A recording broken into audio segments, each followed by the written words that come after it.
السلام عليكم ورحمة الله وبركاته. እንደምን አላችሁ የተወደዳችሁ የአይመኒታ ቤተሰቦች? አልহামዱሊላህ እኔ በጣም ደህና ነኝ። በጣም ብዙ እህት ወንድሞቼ መልእክት አስቀምጣችሁልኝ ነበርና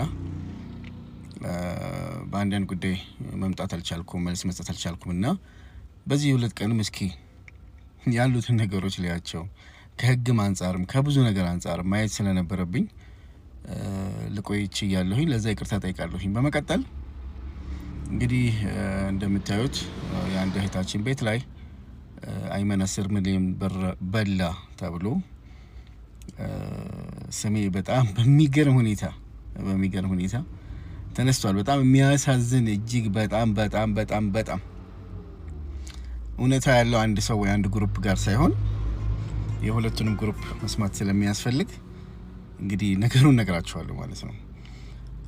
አልহামዱሊላህ ለኩል ሐል በመጀመሪያ ደረጃ አልহামዱሊላህ ነው ማለት። በመቀጠል አይመኒታ ቢዝነስ ግሩፕ ኃላፊነቱ የተወሰነ የግል ማህበር ከ31 ሰዎች ጋር በመሆን ሳይሆን መጀመሪያ እኔው ራሴ መሰረትኩ ማለት ነው። ለዚህ የተመሰረተበት ምክንያት ዋናው ደረጃ ፋብሪካ ለመክፈት ነው። ህጋዊ ሰነዶች አሉት፣ ህጋዊ ሁሉ ዶክመንቶች አሉኝ። እኔ የምተማመንበት በህግ አካል እነሱም ያልሄዱበት እነዛ ልጆች 4 ናቸው። ግሩፑን ሲበጠብጡ ሲረብሹ የነበሩት እንዲሁም አንደኛው አንዶም የዲሲፕሊን እርምጃ ተወስዶባት ዛሬ ላይ ወጣ የማይሆን ብዙ ነገር ስትናገር አይቼ በጣም ገርሞኝ እየተደነኩ ይሰው ልጅ እንደዚህ በጣም መቀየር ይችላል፣ እንደዚህ በጣም መዋሸት ይችላል፣ እንደዚህ በጣም እጅግ በጣም ሰው አንድን ሰው እንዲጠላው ሰዎች እንዲያጠቁት ማድረግ ይቻላል ወይ የሚለው ገርሞኝ እያየሁ ነበርና ድርጅቱን ካቋቋምኩ በኋላ ከነዚህ 31 ሰዎች ጋር ሆነን እዛው ውስጥ የከፈሉም ያልከፈሉም 500 ሺህ 4 ሚሊዮን ሌሎቹ በ100 ሺህ በ150 ሺህ በ200 ሺህ ገብተው አብረን ለመስራት ላለፉት አንድ አመት ፋብሪካ ለመገንባት በደንብ አድምጡ።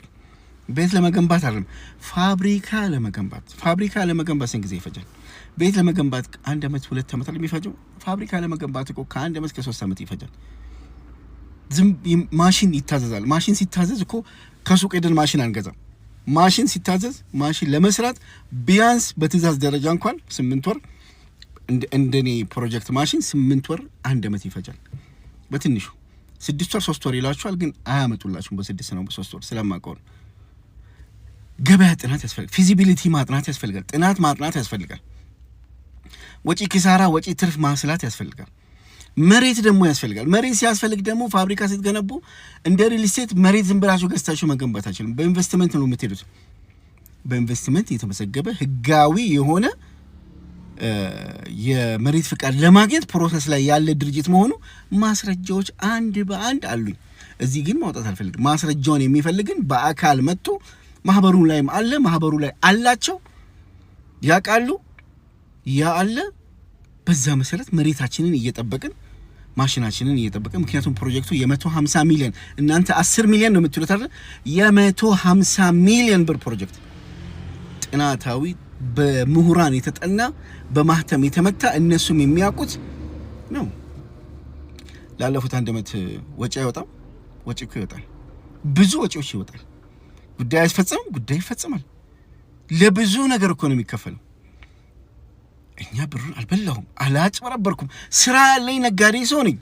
እንደው እንበል ብሩ ባጠፋው እንኳን እንደው ባጠፋው ብሩን እኮ ነው ይከፍላሉ። ስራ ላይ ያለው ሰው ነኝ። እና እነዚህ 4 ልጆች ስማቸውን አልጠቅስም፣ 4 ልጆች ግሩፑን ሲበጠብጡ ያለኔ እውቅና ከኔ ጋር ሳይነጋገሩ ምንም ሳይሉን መተው ሚዲያ ላይ ወጥተው አይመን ብራችንን በላን። حرام እኮ ነው። አላህን መፍራት እኮ ያስፈልጋል ወንድሞች እህቶች። አላህን መፍራት ነገ ቂያማ ፊት ቆማላችሁ። የናንተ እዳኒ በመሸከሜ አላህ ፊት ቆማለሁ። ስሜንና ተግባሪን ያላደረኩትን ማለታችሁ ግን እናንተ ግን ተሸከሙታላችሁ። ሐስቢ አላህ ወኒዕመል ወኪል። እኔ የስደት እህቶችን ብር ምበላ ሰው አይደለሁም። የስደት እህቶችን ብር ምበላ ሰው አይደለሁም። እንዴ አሁን እኮ እናንተ ይሄን ባደረጋችሁት ስሜን ባጠፋችሁት በሰጣችሁት መረጃ ከዛ ውስጥ ለጠበቃ ይሰጥቸው ብዙ ፎልትና ብዙ ስህተቶችን እኮ ተሳሳችኋል እህቶቼ። ብዙ ማይባል ነገር ብላችኋል።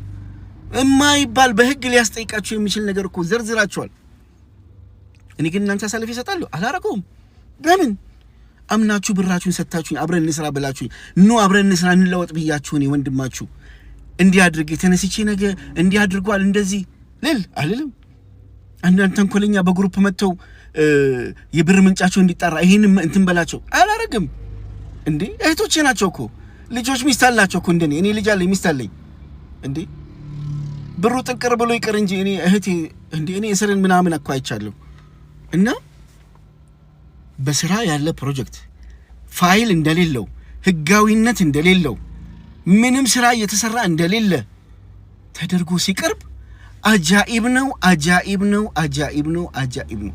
ለዛውም እኔ የምከፍተው ፕሮጀክት ነው ትልቅ የ150 ሚሊዮን ፕሮጀክት በውስጡ ከ80 እስከ 200 ሰራተኛ ሊኖረው የሚገባ ፕሮጀክት የማሽኖቹ ዋጋ ብቻ የአንዱ ማሽን ዋጋ የአንዱ ማሽን ዋጋ 60 ሚሊዮን ብር ኮንቲኒየስ ፎም ማሽን ይባላል 60 ሚሊዮን ብር።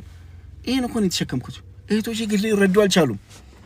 እነሱ የሚፈልጉት ዛሬ ብሩ ወጥተው ሰርቶ ብሩ እንዲመጣ ነው እንዴ። እኔ በፈልገው እኮ ስራ አጣጥፍበት ነበር እኮ ብራንች ከፍትበት ነበር፣ መኪና ገዛበት ነበር፣ እቤት ገዛበት ነበር፣ ሱቄን አስፋፍቼ ትልቅ አድርገው ነበር። ከፕሮጀክቱ በፊት ከነሱ ብር ሳልቀበል በፊት የነበረው ሱቄ ዛሬም እሷ ናት፣ መጋዘኔም እሷ ናት፣ የለችም። ሌላ አልጨመርኩም እንዴ። 10 ሚሊዮን ብር የወሰደ ሰው ብዙ ነገር እኮ ይሰራል እኮ ወንድሞቼ።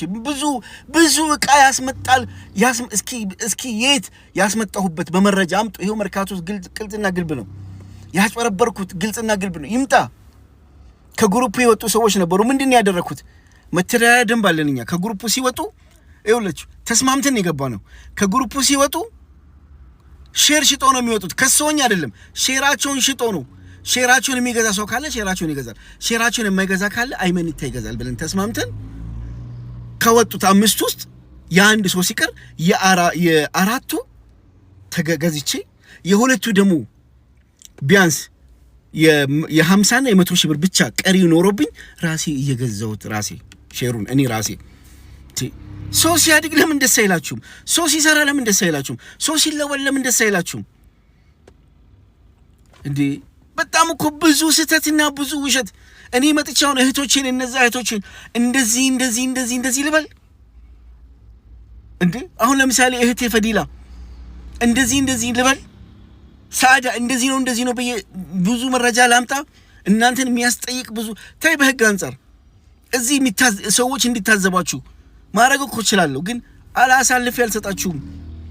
አሳልፌ አልሰጣችሁም። ፕሮጀክት ነው፣ ልጃችን ነው፣ ልጄ ነው። አሳልፌ አልሰጣችሁም። ብራችሁ አይመለስም። ሂዱ። አላቃችሁም ብል ኖሮ ነበር እናንተ ሚዲያ ላይ መምጣት የነበረባችሁ። ነገር ግን እየተነጋገርን ባለንበት ሰዓት ፈጅአ ተነስታችሁ አይመንን እናጥቃው በግሩፑ እንዳላሹት እናንተ 4 ልጆች ስራህን ገደል ነው ምን ከተው ብላችሁ በበቀል ተነሳስታችሁ በተለይ እናንተ ራሳችሁን ታውቃላችሁ። ያን ሁሉ ጽፋችሁ፣ ያን ሁሉ ሰድባችሁ፣ ያን ሁሉ አድርጋችሁ ተነስታችሁ ዛሬ ላይ አይመን 10 ሚሊዮን ብር በላን። አላህን አትፈሩም?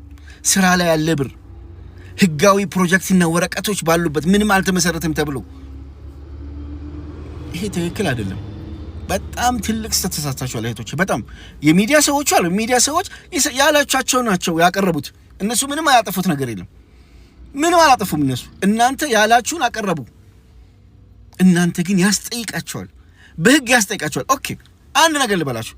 እኔ ሌባና አጭበርባሪ ከሆንኩኝ ለምሳሌ የአንዷ እህቴ እዛ ባሏ ፖሊስ ነው። መረጃ አሰናርታችሁ ለምን አታስሩኝም?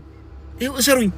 አጭበርብሬ ከሆነ ዋሽቼ ከሆነ ህጋዊ ያልሆነ ሰነድ አቅርቤ ከሆነ ፎርጂድ አቅርቤ ከሆነ ይኸው መንግስት ያለበት ሀገር እኮ ነው። መንግስት የሰለጠነበት ሀገር ነው። ማሳሰር ነው። ነገር ግን የሄዳችሁበት መንገድ ትክክል አይደለም።